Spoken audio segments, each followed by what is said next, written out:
Coming to you today from beautiful Boulder, Colorado. So we just did a little speaking and music tour, and we are here in Boulder. So I want to share with you an idea about Rosh Hashanah, which is coming very, very soon, the new year. So let's try to understand a second here. Rosh Hashanah, as I said, is the new year, but it is actually known as the Day of Judgment. And the question really is, why and where is that from? Because in the Torah, in the Bible itself, it says Yom Truah. It's a day of the blowing of the shofar, the sounding of this call. But it doesn't tell us it's a day of judgment. So I want to understand, why is it the day of judgment?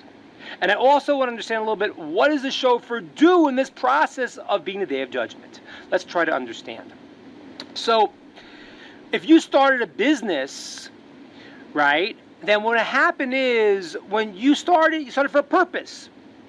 When time moves and you come to the same starting point 1 year later, you have to assess whether you have accomplished the purpose of what you were doing. Makes for perfect sense. In Hebrew, the word year is shana. Shana is from the word shnaim, two, or repeating. It's a cycle. So what happens is, time is essentially like a spiral, meaning that it goes around into certain points that you always repeat every year. Now, it's not called a circle because it's going someplace and it's moving towards something. And that's why it's not only a circle, it's circular as a cycle, but it keeps moving towards a goal. Therefore, when, for example, if you come to Passover, it's the energy of freedom that's in Passover. And so to every point of the season of the year, when you come to, you experience the energy of that time again.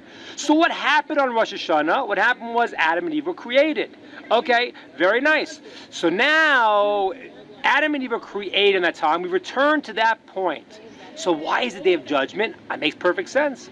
Because since they were created for a purpose, now the cycle has come around for humankind to say, are you accomplishing the purpose of what I created you for? It's another assessment. Do you get another year of this effort that you can put in life? What's the budget going to be? What tools do you need? The assessment has to happen when we return to the beginning of the formation and creation of humankind. Therefore, it's the Day of Judgment. Okay, that makes perfect sense. Now, let's understand a little more deeply. So what is this idea of the shofar? Now the shofar, again, it's called a chok. It's a law that the Talmud says God told us to blow the shofar. So I can't exactly tell you the reason, but we're allowed to give deeper understandings into some of the tastes, the taimei mitzvahs, the reasons for some of the commandments. Now I want to explain to you a beautiful analogy. The analogy goes as follows. There was a king, and he had in his kingdom the prince. And when the prince got old enough, what the king did was he put on his royal princely garb, and he sent him out into the kingdom to make his way. The prince goes out, and he starts hanging out with bad guys. He forgets he's the prince. He's drinking, he's this, he's that, he's gambling. And time passes, a year goes by, and he totally doesn't remember he's the prince at all, almost. I mean, he knows, but he's not living like it. His clothes, his princely garb is all damaged and is almost unrecognizable. One day he's sitting playing poker with the boys, and he hears this trumpet call. And he says, wait a minute, I know what that is. That's the sound of the king. When the king is coming, they blow the shofar, the coronation sound of the king. I need to get close to him. He's my father. So he says to his friends, I gotta go. I gotta see my father the king. The father the king? What are you talking about? You're one of the boys. No, I've forgotten the prince. So he starts to go on his way. He pushes forward. He tries to get in close. And as he's getting closer, he gets to the guy who's the burly watchman there, the guard. He says, what do you want? He says, I got to get in to see the king, my father. I'm the prince. You're the prince, right? Yeah, I'm Elvis Presley. Yeah, no, it's me. I am the prince. No, you're not. Get out of here. And he pushes him into the mud.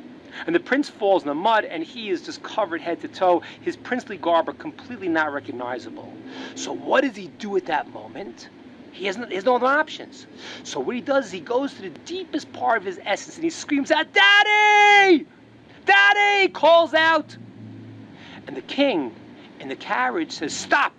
Stop the carriage. I recognize that voice. That's my son. That really is the quality of what we're doing when we blow the shofar.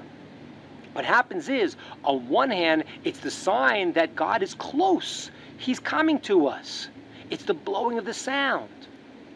And then it's our call back. And that's why, if you notice, an amazing thing about a shofar is an atonal instrument. There are no notes, right? You never see a rock and roll band with a lead shofar player. It doesn't happen. Why? Because it's atonal. It's a primal scream. That's what it is. It's coming from the deepest part of us, what's called kol, as opposed to dibur. Dibur is speech, but kol is the breath, the air, the essence that we're calling out. So therefore, when it comes to this day of judgment, when we're being assessed of what our year will be, God says, I'm close. Hear my call. Hear my, so to speak, primal scream that I want to be close to you. And then we give our primal scream. We want to connect back to you. And the commentaries even say that's why the day Adam and Eve were created, God blew life into them. One of the commentaries say that the blowing of the shofar is God breathing life back into us for another year to give us the right tools and the right experiences and the right abilities to be able to accomplish our purpose. Have a great Shana Tova, and we'll talk later. All the best. Bye.